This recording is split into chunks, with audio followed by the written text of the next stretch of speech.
2013 में थार के रेगिस्तान के बीच रात के करीब 2 बजे एक पैरानॉर्मल इन्वेस्टिगेटर अपनी टीम के साथ एक सुनसान गांव की जांच करने पहुंचा था। जांच पूरी करने के बाद जब वे अपनी कार की तरफ लौट रहे थे, तभी उनकी नजर कार के बोनट पर पड़ी।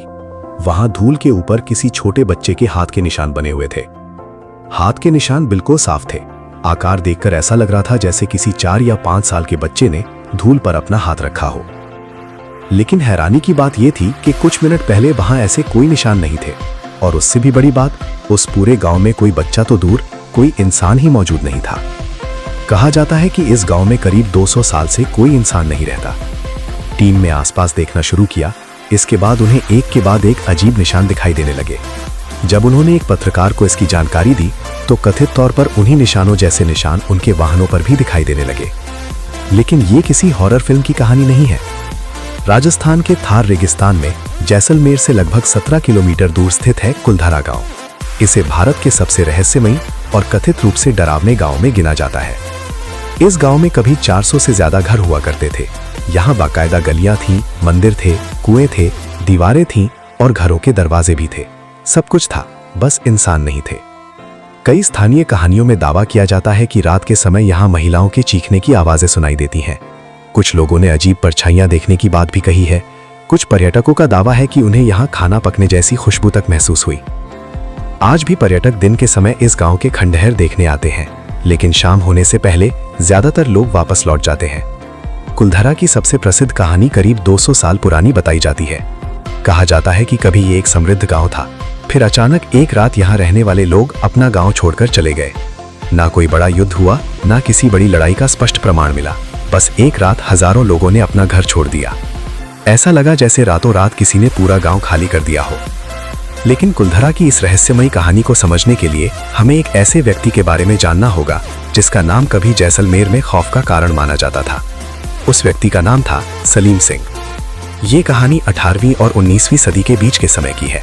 उस दौर में जैसलमेर एक रियासत थी। राजा सत्ता में जरूर था, लेकिन प्रशासन में दीवान की भूमिका बेहद शक्तिशाली थी। जैसलमेर के दीवानों में सलीम सिंह का नाम सबसे ज्यादा चर्चित रहा। कहा जाता है कि सलीम सिंह के पिता स्वरूप सिंह भी जैसलमेर के दीवान थे। उनके साथ दरबार में विश्वासघात हुआ और उनकी मृत्यु हो गई। उस समय सलीम सिंह की उम्र बहुत कम थी। पिता की मौत ने उसके मन में गहरा आक्रोश पैदा किया। बाद में जब वो स्वयं दीवान बना, तो उसकी शक्ति लगातार बढ़ती चली गई। उसके बारे में कई ऐतिहासिक और स्थानीय कथाएं मिलती हैं, जिनमें उसे कठोर और अत्याचारी शासक के रूप में बताया गया है। कर वसूली और प्रशासन को लेकर भी उसके खिलाफ कई किस्से प्रचलित हैं। उस दौर में सलीम सिंह की हवेली जैसलमेर की सबसे भव्य इमारतों में गिनी जाती थी। उसकी राजनीतिक ताकत इतनी बढ़ गई थी कि कहा जाता है कि राजा भी उसके प्रभाव से पूरी तरह मुक्त नहीं था। लेकिन अब सवाल था, सलीम सिंह का कुलधरा से क्या संबंध था? कुलधरा की कहानी की शुरुआत इससे भी कई सदियां पहले मानी जाती है। कहा जाता है कि 13वीं शताब्दी के आसपास पाली क्षेत्र से कई ब्राह्मण परिवार जैसलमेर की तरफ आए और उन्होंने वहां कई गांव बसाए। इन्हें बाद में पालीवाल ब्राह्मण कहा गया। इन गांवों में कुलधरा सबसे महत्वपूर्ण बस्तियों में से एक बन गया। अब जरा उस जगह की कल्पना कीजिए। चारों तरफ थार का रेगिस्तान, गर्मियों में तापमान बेहद ऊंचा, बारिश बहुत कम, दूर दूर तक रेत के टीले। ऐसी जगह पर खेती करना लगभग असंभव दिखाई देता है। लेकिन पालीवाल लोगों ने पानी को बचाने और खेती के लिए इस्तेमाल करने की एक बेहद समझदार व्यवस्था विकसित की थी। इसे खरीन प्रणाली कहा जाता था। बारिश के दौरान पहाड़ी ढलानों से बहने वाले पानी को एक विशेष तरीके से रोककर जमीन में पहुंचाया जाता था। पानी धीरे धीरे मिट्टी में समाता रहता और जमीन में नमी बनी रहती। कुछ समय बाद जब ऊपर का पानी सूख जाता, तब मिट्टी में बची नमी और पोषक तत्व खेती के काम आते। इसी तकनीक की मदद से रेगिस्तान जैसे इलाके में भी खेती संभव हुई।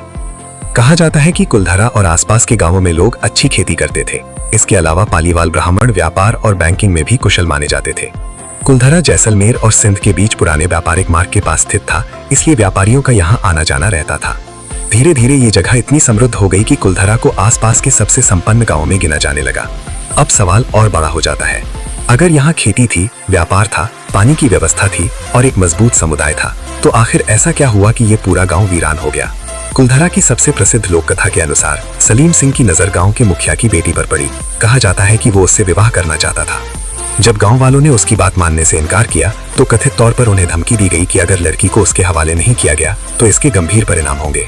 कहानी के अनुसार गांव वालों के सामने मुश्किल फैसला था। एक तरफ शक्तिशाली दीवान था और दूसरी तरफ उनकी अपनी इज्जत और सुरक्षा। उससे लड़ना आसान नहीं था क्योंकि उनके पास कोई बड़ी सेना नहीं थी।